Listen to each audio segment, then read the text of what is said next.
let's talk about these 5-star books.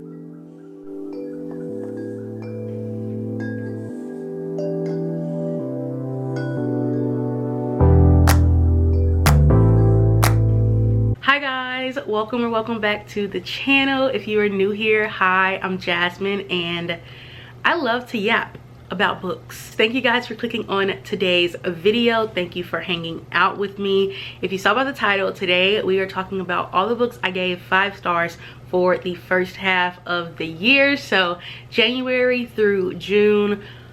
Yeah, I am surprised I don't have many. I only have 12, pending 13. We'll talk about that one. If you guys have not already, make sure you hit that subscribe button, hit that like button, and as always, leave a comment. Let's have some chats, and we're gonna go ahead and get into these books. Okay, so if you guys watched my previous video, I did the mid-year book tag, and so I let you guys know there were 12 books that I rated 5 stars, and then there's one book that I'm just like on the fence about. I originally rated 5 stars, but we're gonna talk about all that. So the first 5-star book is actually a reread, so I already knew it was gonna be a 5-star, but I had to reread it because I just loved it, and I could still literally reread this book to this day. But it is House of Earth and Blood by Sarah J. Maas. This is probably still my favorite book within the series.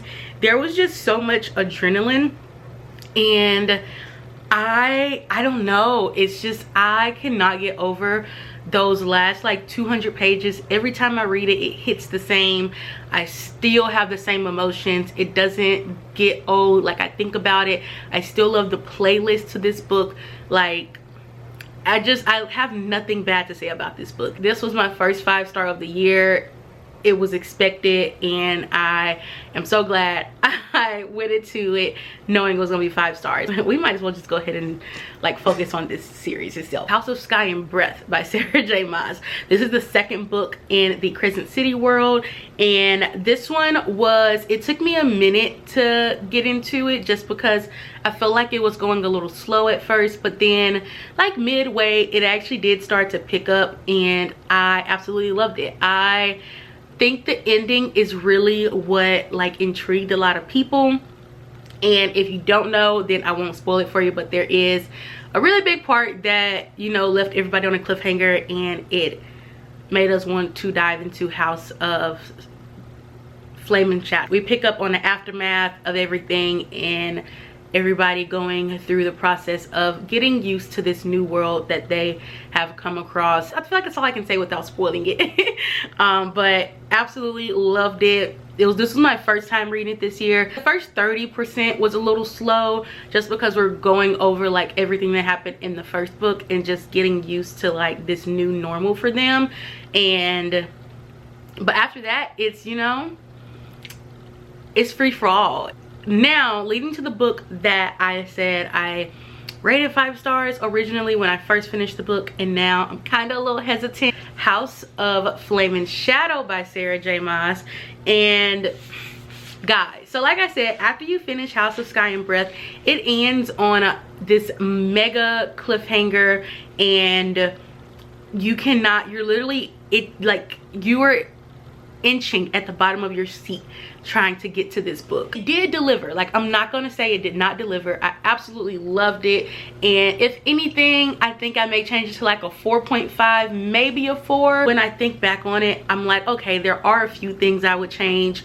Some things did kind of feel like filler, but I think in the moment when I was reading it, I just wanted to consume every single word Miss Sarah wrote. Like, you know, it was the high, it was the adrenaline, and so it's, like I said, it's still very good. I definitely still recommend this one. I just don't know, I don't think it's that 5-star feel, because when I think of a 5-star, I'm like, there is nothing I would change about it, even if there's things that I'm like, okay, this part was a little slow, but like it made sense of why it needed to be slow. Like, that is what a 5-star is for me. And a lot of this, I'm like, okay, there was a lot that we could have done without, that I think was just a lot of filler to make the book thick. But that's just my personal opinion. I know there's mixed reviews about this one. Let me know if you guys have read this and what you think. But yes, I think it's gonna be like a 4 or 4.5 for me. I can't reread it. Like, I definitely can see myself rereading it, but I'm not itching to reread it like I would be to read the other two. Now I'm trying to get to Throne of Glass. That's the next, you know, that's the next goal. The next book we have, which, are we really surprised, but is Daisy Hates the Great Undoing. I'm not gonna even, you know, talk your ear off about this one again, but y'all know how much I ride for this series, how much I ride for this book, and literally 6 stars. Like, it's more than a 5-star, it's a 6-star, even with all the pain that it caused me. 6 stars, absolutely, hands down. I'm gonna digress from that one because, as we know, I can sit here and talk about that series all day long. The next book, actually, this is one that I read right after I finished the Daisy Hates Great Undoing, because your girl was struggling, and I'm glad that this helped. It didn't pull me completely out of my book slump, but in the moment I did binge it, and so it deserved a 5-star. But it's Mr. Wrong Number by Lynn Painter. I didn't know what I was expecting out of this book. I know this is like her adult romance, and beforehand I had only read her YA, so like Better Than the Movies, The Do-Over. I think those are the only 2 I had read by her, so I was really excited to like dive into her adult romance. This did not disappoint. I loved the angst, I loved just like the giddiness of it. I loved everything from the text messages to like y'all, literally it was just so good. And if you guys don't know what this book is about, so hence the title, Mr. Wrong Number. A guy just texts a woman and ends up texting the wrong number, but over the course of years they continue to text, and they actually get to know each other, but they don't know each other. Like, they don't know each other physically, but like they've kind of become each other's comfort, like, you know, through text messages. And he turns out to be someone that she should not have any kind of interest in at all. Yes, that is the gist of it. I'm not gonna say too much about it, but absolutely love it. Love the wittiness of the character. I love the main male character. He's just like, he's just a little suave like kind of guy. And so yes, I do need to dive into the second book, which I can't remember the name of it.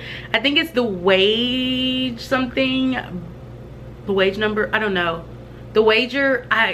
Don't quote me, I don't know the title. But yes, I cannot wait to dive into that one, because like I said, I absolutely ate this up. This was so cute.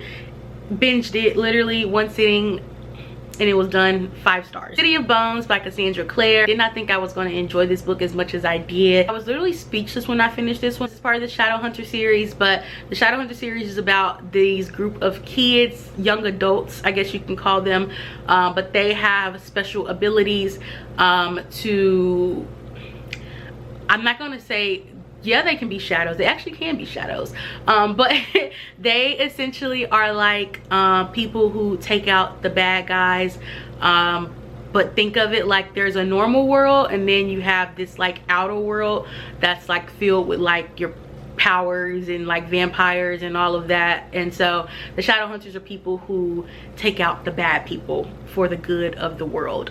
So yeah, absolutely love it. If you're looking for a YA fantasy that's fast paced, I definitely recommend this series. It is a big series, because I feel like once you start, you're gonna want to read the entire Shadowhunters universe, but the first series is The Mortal Instruments, and I read the first 3 books, so I can definitely say it is worth the read. Next book is A Part of Your World by Abby Jimenez. Everything about this book, this book actually pulled me out of my Daisy Hates reading slump. Like, it was my first Abby Jimenez book, and I absolutely devoured, and I fell in love with the characters. I fell in love with the author. Like, I fell in love with the words on the paper. Like, it was just everything I needed and more in a romance. And I love that it was just the fact of 2 different worlds coming together. You have this main female character who is a doctor and comes from a very prestigious family, and she has all of this like expectations on her. And then you have the main male character. He's from a small town, but in a sense he's also like her, but in a small town setting. So he's like the mayor of the town. He owns the top like bed and breakfast that people stay at. He's just like the man everyone goes to. And so it's just, you can see the difference in like how your expectations are in one world and how your expectations are in another world when you guys are both kind of like head honchos in, like, you know, your world, or at least like she's trying to get to the head honcho, I guess. But yes, absolutely loved it. Absolutely love the like secrecy of it. You guys can see the goat Chloe. Guys, I fell in love with this little goat. Like, who knew I would fall in love with a goat? It was literally adorable. And yeah, I highly recommend it. If you want a quick romance that's going to give you all the feels and that's going to have you blushing and kicking your feet, Abby Jimenez is the way to go. Continue my Abby Jimenez like rant or love. I did go into Yours Truly, which is the second book, and this focuses on the best friend, and she is also in the same world as the main female character in the first book. So she is very high up in like her career. They're doctors, by the way. I don't know if I said that, but they're doctors. Well, no, not surgeons, doctors. Yeah, they're doctors. This one is more of a workplace romance. I wouldn't say forbidden, but it's definitely opposites attract. I love that there is representation of like social anxiety in this book, because a lot of people, I don't think a lot of books really focus on that, and so I really like that it touched on that, and it focused on like just like coming out of your like comfort zone. There's also fake dating, so that's some of the tropes that's there. Opposites attract, fake dating, and you know, I absolutely love it. Also, we have a dog in this one that I fell in love with. Anything with a dog, like I'm gonna be addicted. Absolutely devoured this one. Like I said, part of your world and Yours Truly. They are companion novels. You don't have to read them like in order, but I definitely recommend that you read Part of Your World first, just because then you get a backstory of who the best friend is in this one, and because they also make cameos, so you know, it's nice when you know who they are when they pop up. You feel like you're like on the inside scoop. Okay, the next book I read that I rated 5 stars was The 7-Year Slip by Ashley Poston. I read The Dead Romantics earlier this year and I gave it 4 stars, so I was super excited to dive more into her writing. I remember when this first came out, literally it was everywhere. It was on every single platform I was looking at. Everyone was raving about this book, and I just was like, I need to read The Dead Romantics first. Let me just say, Ashley Poston, her imagination is wild. The main female character moves into her aunt's apartment, and in the apartment she starts to come across this person that should not be there, and they're actually not there. She is like imagining them. Well, she's not really imagining them there, but it's basically like a magical apartment, and she keeps seeing this one person, and she sees him in the apartment, and then she actually comes across him in real life. And so that's like the best I can explain it. Like, and if you read The Dead Romantics, then you know also how that one kind of floats around, like with the main female character like being able to see people who have died and how that turns into a romance. So yeah, it's just very I wouldn't say taboo, but it's just very different. It's a very different outtake on romance, but nonetheless it still makes you giggle. It still makes you like blush, and I recommend it. She is definitely one of my go-to romance authors now when I want not just your regular like rom-com, but like when I want a little when I want like a like different kind of romance. The next book I rated 5 stars was Bee Tree by Emily Henry. This was my first Emily Henry book, and guys, it did not disappoint. I cannot wait to dive more into her writing. You read it and you just forgot you were reading. You just got soaked into the world. You got soaked into like the characters, and it's just a good time. January and Gus are both authors, and they are both finding themselves in like a little rut, so they challenge each other to write books in the other person's genre, and whoever book sells basically gets like bragging rights and things like that. So absolutely loved it. Anything with writers, you know, it's just, it hits different because as a reader you love writers, so like reading about writers is just chef's kiss. Powerless, I have finally read this one. If you guys have not heard of Powerless, where have you been? Where have you been? It literally broke the internet. This definitely gives Hunger Game vibes, but there's also so much more to the book. So you have Peyton. She lives in the what they call the slums, so she's more like less fortunate. Her family, she doesn't have her family anymore, and so every year this world, they have this thing called the trials, and so you have these people called the elites who have powers, but you also have people who are ordinaries, who are just literally ordinary human beings. And Peyton is an ordinary who is masking as an elite, because ordinaries are not allowed to live in this world, which I can't remember where. I think it's the kingdom of Ilia. I don't know how you would say that, but yes, ordinaries are not allowed to live in that world. So Peyton is pretending like to be an elite, and she gets chosen to be in the trials. And so she meets Kai. Kai is the king's son, who is like his future is set to be the enforcer for the future king, which is his brother. And Kai has a very interesting power of his own, and you know, Peyton got some things to worry about. So if you have not read this, I definitely recommend it, especially if you love like the Hunger Games. I think this is perfect. It's high stakes, it's fast paced, it's adrenaline filled. Also, you know, there's angst, there's like I shouldn't want you, but I want you kind of romance going on there. Absolutely loved it. I am actually currently reading Reckless right now, which I'm filming for you guys, because that book ended on such a cliffhanger. I'm like, I need to know what happened. So I started it last night. I'm only like 70 pages in, so I'm like chapter 10, but it's eating right now. It's giving what it needs to give, and I am not disappointed. Seven Summers by Paige Toon. I talked about this in my summer recommendations book, but Paige Toon has definitely become one of my like favorite romance authors, like go-to romance when I want something just like really, like, I'm not gonna say so slow paced, but like when I want something that's just, you know, a chill vibe. I think Paige Toon is definitely the way to go when you want a good summer book. Liv and Finn both have come back to like their hometown, and Liv lives there full time. Finn only comes during the summers, and over 6 summers they basically, you know, they spend time together, and then the 7th summer it goes up in flames. But we get to go on that journey with them, and how everything plays out, and how they work this thing where they only really see each other over the summer. You want just like a relaxing like summer romance, yeah, I absolutely recommend that. That's my second book by Paige Toon, and I'm convinced that, you know, she does not write a bad book. Last but certainly not least, the last book of the first quarter, or the first half of the year, I gave 5 stars, was Summer Romance by Annabelle Monaghan. I actually started giving this one 4 stars, but then I went back and I was like, what would you change about this book?